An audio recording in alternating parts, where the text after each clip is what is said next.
जनता की आवाज सामाजिक हलचल।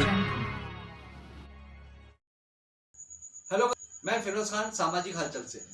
आज हम विश्लेषण करने जा रहे हैं शिक्षा के ऊपर। शिक्षक और छात्र के बीच सिर्फ किताब के पन्ने ही नहीं होते हैं, बल्कि इन पन्नों में विद्यार्थियों का भविष्य भी होता है। शिक्षकों को हमेशा ये याद रखना चाहिए कि हम विद्यार्थियों को किताबों के माध्यम से जीवन जीने की कला सिखाते हैं, साथ ही उन्हें जीवन में संघर्ष करना पड़ाते हैं। आज वहीं भारत में कोरोना संक्रमण के चलते और लॉकडाउन के चलते ये देखा जा रहा है कि शिक्षा के क्षेत्र में भारी गिरावट हुई है। इस विषय में भी पूर्व आरबीआई गवर्नर श्री रघुराम राजन ने भी अपने वक्तव्य में कहा कि बच्चों को जल्द से जल्द स्कूल लाने की जरूरत है, वरना हमारे पास एक कम पढ़ी लिखी या कम समझ वाली पीढ़ी होगी।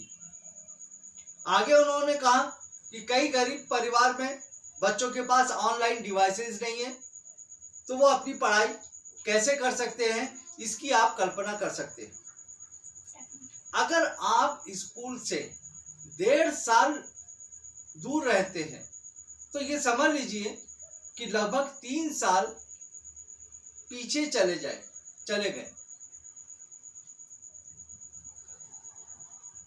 जरा इतना तो सोचिए कि जो बच्चे गांव में देहात में रहते हैं, जिनके पास ऑनलाइन शिक्षा का कोई साधन नहीं है, जिनके पेरेंट्स के पास में, जिनके पालक के पास में कोई साधन नहीं है, और अगर उनके पास है भी तो वो कम समय के लिए बच्चों के पास में मिलते हैं। कई बार तो वो मोबाइल या वो डिवाइसेस उनके पास नहीं मिल पाते हैं कि ऑनलाइन शिक्षा बच्चे ग्रहण कर सके। अगर उनको मान लीजिए लास्ट ईयर हमने देखा कि जनरल प्रमोशन के माध्यम से कई बच्चों को पास कर दिया गया है, सभी बच्चों को पास किया गया है और अच्छे नंबर दे दिया गया है। बिल्कुल ऑनलाइन पढ़ाई हुई है, उनको आपने अच्छे नंबर दे दिए और पास कर दिए। अगर उनको जनरल प्रमोशन देकर पास कर भी दिए तो क्या कंपटीशन एग्जाम में वो अपने आप को अपनी योग्यता के आधार पर चयन करवा सकते हैं? कभी नहीं। या फिर वो ये बोलेंगे कि ये कोरोना लॉकडाउन की वजह से हमारी पढ़ाई नहीं हो सकी है, या हम कोचिंग क्लास नहीं जा सके, या स्कूल कॉलेज बंद रहने की वजह से हम इस कंपटीशन में कम नंबर ला रहे हैं। वहां तो अपनी योग्यता के हिसाब से उनको अपना चयन करना होगा।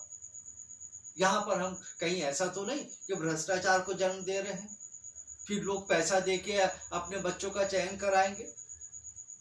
आज शिक्षा का स्तर गिरते चले जा रहा है। इसका बहुत अच्छा एग्जाम्पल मैं देता हूं कि भारत का एक राज्य है झारखंड, जहां बच्चों की ऑनलाइन परीक्षा एक सपना मात्र हो गया है।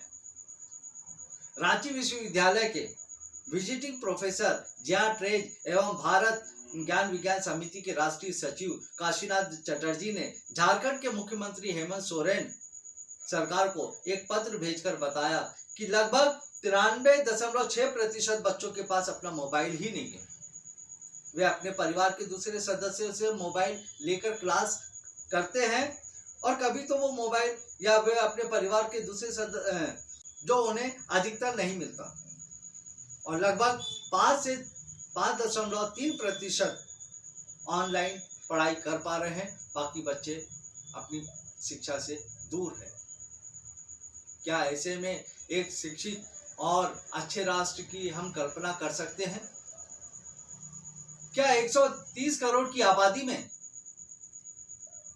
शिक्षा के क्षेत्र में कोई नया विकल्प या शिक्षा को बढ़ावा देने के लिए सरकार के पास कोई ऑप्शन नहीं बचा है? लॉकडाउन के जरिए बच्चों का शिक्षा का स्तर गिरते चले जा रहा है। हमें मालूम है कि तीसरा लहर, WHO ने भी कहा है, वर्ल्ड हेल्थ ऑर्गेनाइजेशन ने, कि तीसरी लहर में बच्चों को ज्यादा प्रभावित किया जाएगा। तो क्यों नहीं हम बच्चों को सबसे पहले वैक्सीन लगा के उनको स्ट्रॉन्ग कर देते हैं, ताकि तीसरी लहर पे असर उन पे होने वाला है। जब हमें मालूम है तो, और सभी लोग बोल रहे हैं, तो देश की सरकार इस ओर कदम क्यों नहीं उठा रही है? क्या सरकार ये चाहती है कि बच्चे भी शिक्षित ना हो सके और अच्छी पढ़ाई ना हो सके? सरकार को तो ये सोचना चाहिए कि हमारा राष्ट्र एक शिक्षित और अच्छा राष्ट्र निर्माण हो सके। इसके लिए हमें आगे कदम बढ़ाएं तो हम बच्चों को स्कूल की तरफ जल्द से जल्द ले जाएं।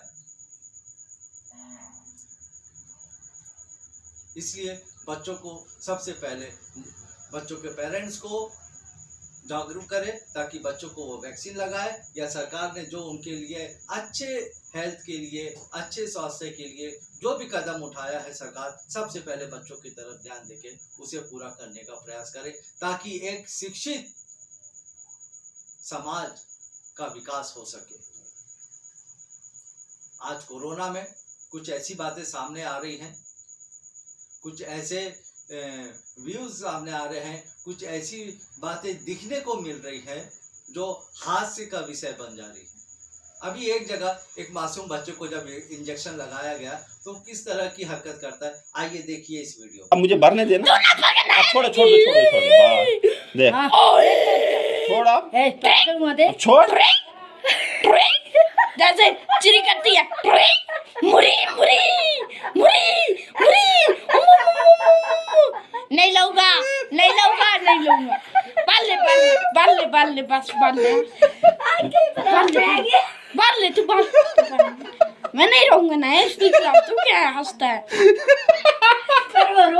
तो गाइस, आपको मेरा ये वीडियो पसंद आया है तो आप ज़रूर इसे सब्सक्राइब करें और बेल आइकन दबाकर ऑल का ऑप्शन को दबाइए। और इस न्यूज़ में कुछ भी कमी अगर आपको समझ में आती है तो मुझे कमेंट करके ज़रूर सजेशन दीजिए कि मुझे अगला कदम या अगला किस विषय पे विश्लेषण करना चाहिए। तो मिलते हैं नेक्स्ट वीडियो में। Good bye.